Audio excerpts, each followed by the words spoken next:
constat est là, et là c'est là où on a joué notre rôle, nous, hier, FDSEA, Jeunes Agriculteurs, sur le fait qu'aujourd'hui les comptes d'exploitation sont plus que dans le rouge. On a des mises en terre à faire de printemps pour assurer nos stocks fourragers pour tout l'hiver prochain.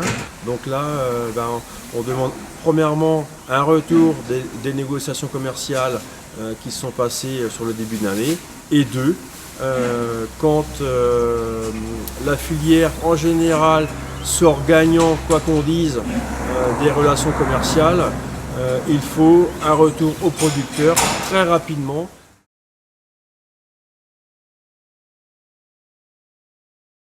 Les deux représentants du groupe Lactalis nous ont dit, malgré nos actions de mobilisation qui ont facilité les négociations commerciales, nous ont quand même dit que les négociations globalement sont finies quand même avec un négatif.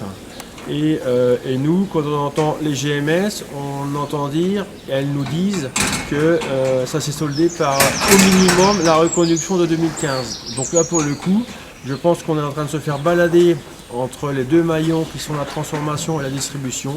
Et la FDSEA et les jeunes agriculteurs ont proposé que lors des prochaines rencontres de négociations commerciales entre le groupe Lactalis et les opérateurs qui sont les centrales d'achat, eh bien qu'il y a un producteur de lait qui les accompagne dans ces négociations pour que nous on se fasse une idée une bonne fois pour toutes de qui c'est qui nous balade.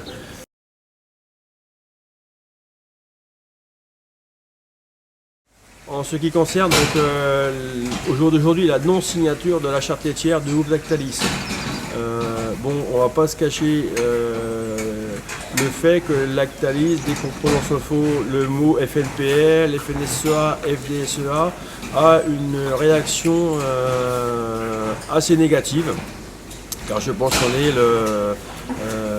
le syndicalisme qui les dérange. Mais si on dérange tant que ça, c'est quelque part aussi peut-être qu'on a raison. C'est clair que le groupe Lactalis ne souhaite pas partager ses bénéfices, c'est une entreprise privée. Nous, on ne demande pas qu'elle les partage, mais la charte a l'unique but de répartir différemment la valeur ajoutée tout au long de la filière. C'est aussi inclure de nouveaux indicateurs dans le prix payé aux producteurs.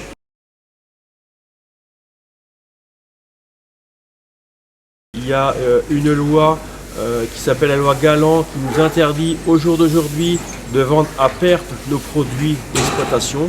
Or aujourd'hui, l'ensemble des producteurs mayennais, l'ensemble des producteurs de lait de France vendent à perte le prix du litre de lait. Donc il faut absolument trouver des outils. La régulation en est un en cas de crise, mais le deuxième, c'est aussi assurer un minimum de survie sur les exploitations et qui pourrait être par un prix plancher.